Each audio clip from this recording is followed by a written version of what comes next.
Hello, and welcome to Mode of Cosmic Therapy.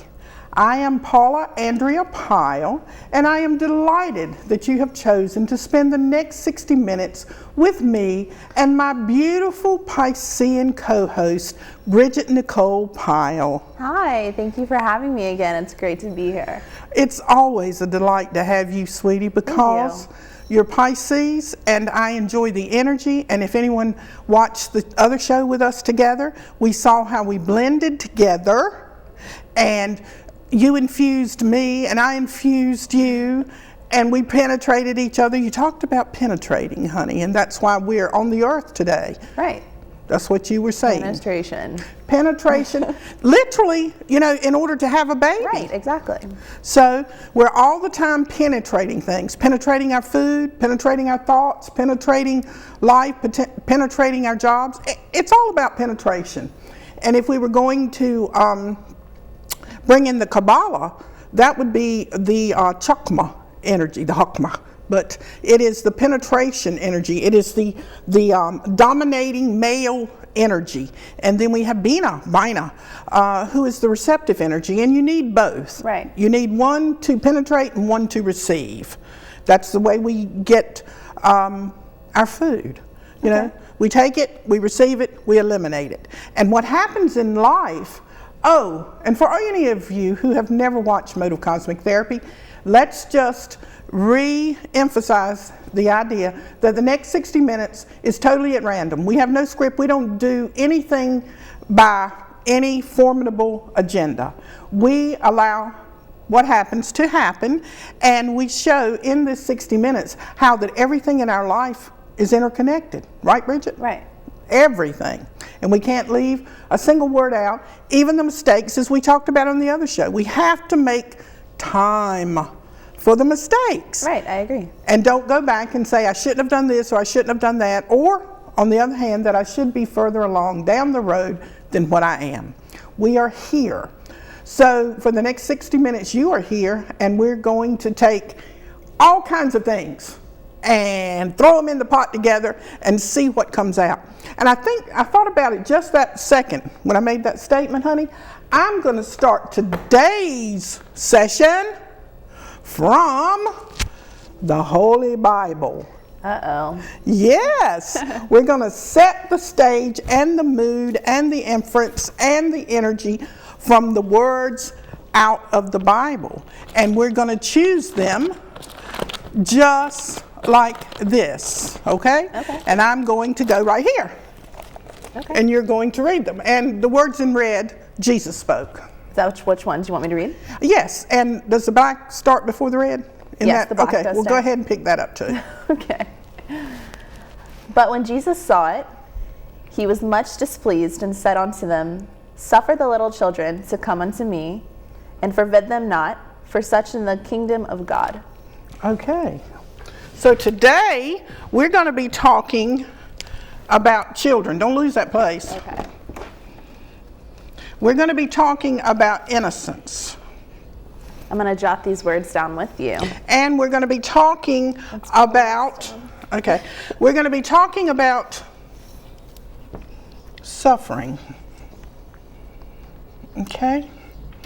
Now, Jesus said, I'm just going to reread them again, okay, honey? Yeah. And I'm going to go up to, this is taken from, for all of the people who want to know where this is taken from, chapter 10 of Mark, I'm going to the verse before, 13.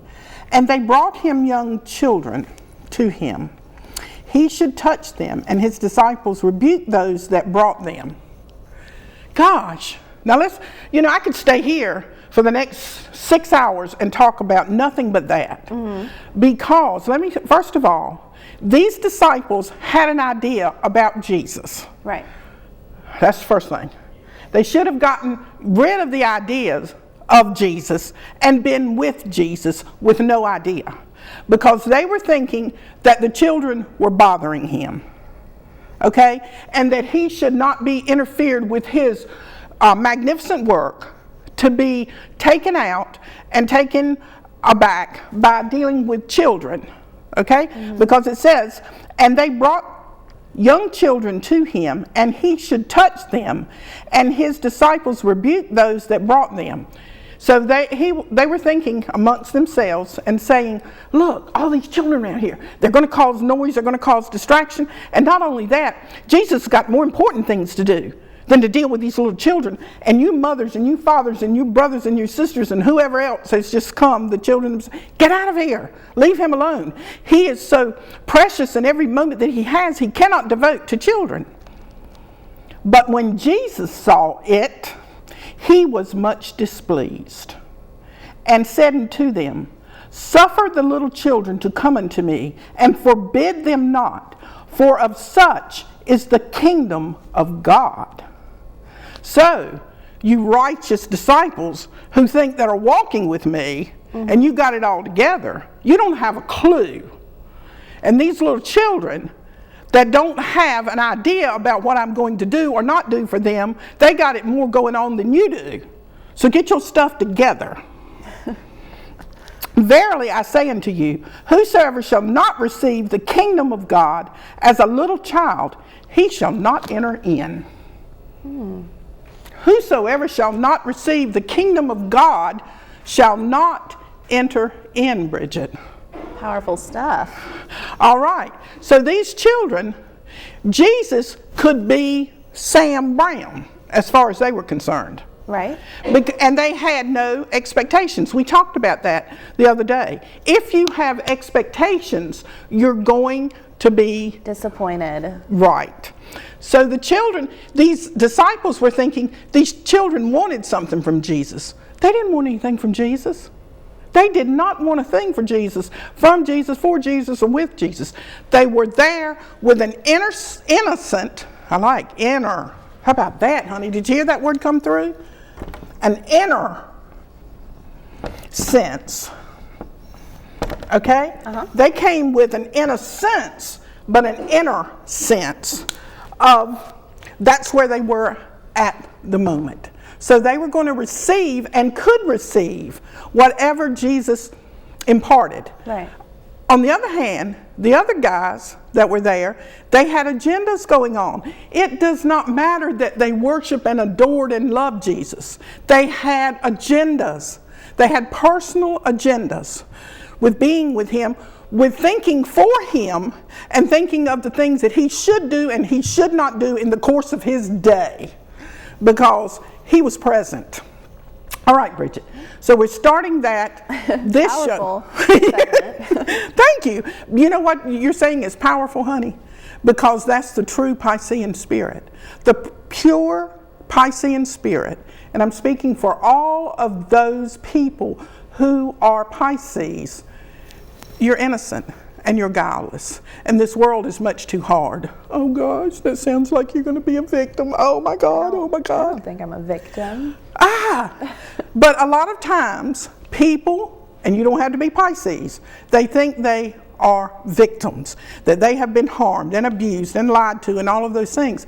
Children, on the other hand, do not feel that way. They do not have those ideas or conceptions until they are taught. Right. To hate, to discriminate, and to judge, and to compare. You're an artist anyway, but do you remember, and maybe you can't relate to this, but let's say you do, just make it up and pretend, go along with me. When you were small and you first started art, and your art teacher, whoever that would be, would put you on the spot, and your particular artistic creation was compared to somebody else's when you were small, yes or no? Yeah. Okay.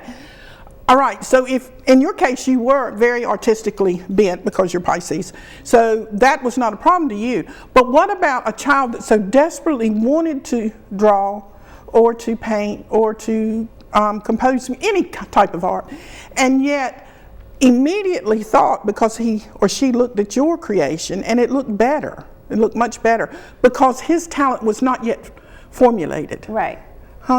So at that moment, he ceased to do something inside of him, especially if the art teacher was not attuned and adept in knowing the psychic needs of that child. And when I use psychic needs, I mean the emotional, soulful needs of that child. And that's the point of being innocent, and that's why you're saying you don't necessarily relate to yourself as being a victim. Right.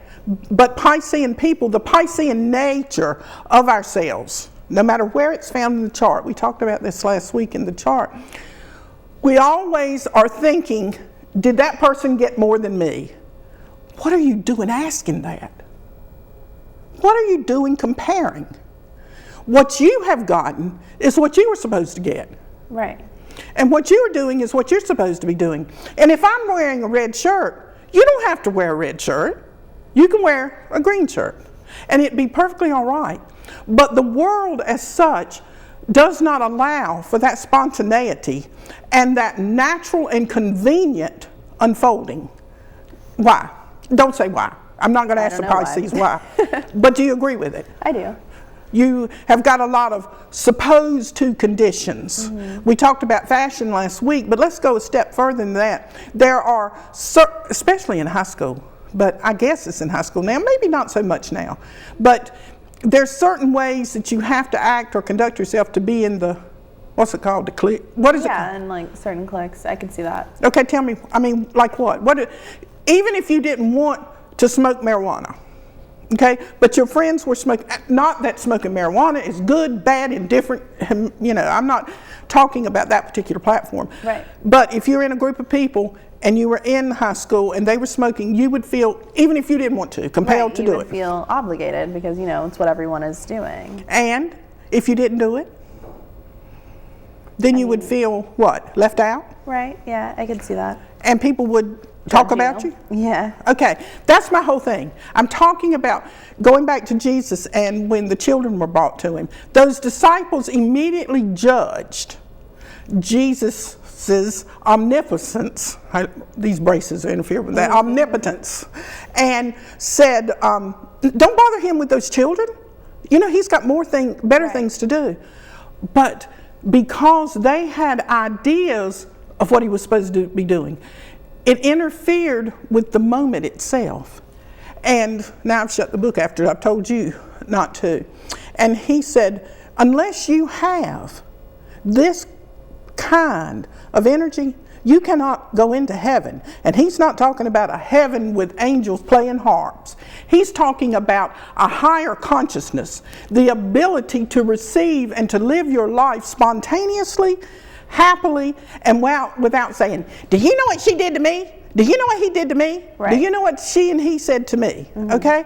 You can't possibly get through that door of hell, if you will, that demonized hell that we walk around in, angry and depressed. You know, that's why we are, because we're always looking at and trying to judge what happened in our lives back then and how we got done wrong. Well, you're using a distorted mind to look at it, okay? Yeah. All right? And whatever it is that you're relaying, if you were sitting here and telling me that story, it would depend upon what your needs were at the moment, why you were telling me whatever you were telling me, because you want some benefit from it. You want me to either feel sorry for you, or if you can't pay your light bill, you want me to pay your light bill. I'm being real crass now, honey, in that. But I'm saying we're always looking at what's in it for me. You know, what am I going to get out of it? Even in following Jesus, the disciples thought that there was a certain way that he ought to conduct his life during the day so he could meet a certain amount of people and carry the word and doing whatever he had to do. And it did not involve the children. And he's saying, suffer not the children to come unto me, unless you have that same spirit. You can be sitting beside me, but you're a million miles away. We are not in tune, okay? We're not. So in life, when we're conducting our lives all day long, and there's things that come up, and we have an agenda, and we want to get somewhere in a hurry, and somebody asks us to do something. Now, this is going to talk two things, Pisces. So keep me straight, because every time I'm with you, I pick up that Piscean energy and flow on, and it's okay. I love that energy. When somebody, okay, you've got an agenda. I'm in a car and I'm going to the store. And somebody calls you on your phone and says, I need for you to stop by the drugstore and pick up some medicine for me. Okay. Okay, now I'm going to ask you A pertinent question, no right or wrong answer. Would you say yes or no? I would say yes. Okay, and why would you say yes? Because I'm already out and I'll just pick it up for you. Okay, now does that make you feel good? Sure. And did you do that because you would feel good and it reinstates the idea that you're a good and helpful and kind and supportive person? No, I did it because I was already out. Bingo. Can you differentiate what just took place there? Now, if you said yes, but you didn't want to, what would be the difference? There wouldn't be a difference. I would just know, like, what I was expecting, and versus not really wanting anything in return. Ah, there you are again. That needs to go down. You don't want anything in return. If you did it and didn't want to do it, you would want something in return. Right. There you go. You said it, Pisces. So get that down. All right. So look, where's our bucket, honey? Let's go ahead and tie up and see how this is going to tie into. Every week, we always pull something out of this bucket at random. And let's see what we're going to get this week. Here, sweetie. Okay, let's see what we got.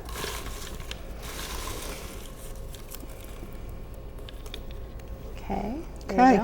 What you got? Ooh, good one. Jealousy reveals self-deceit and self-contempt as nothing else can. Jealousy does. Wow, Bridget, wait a minute. Let's read it again. Okay. All right.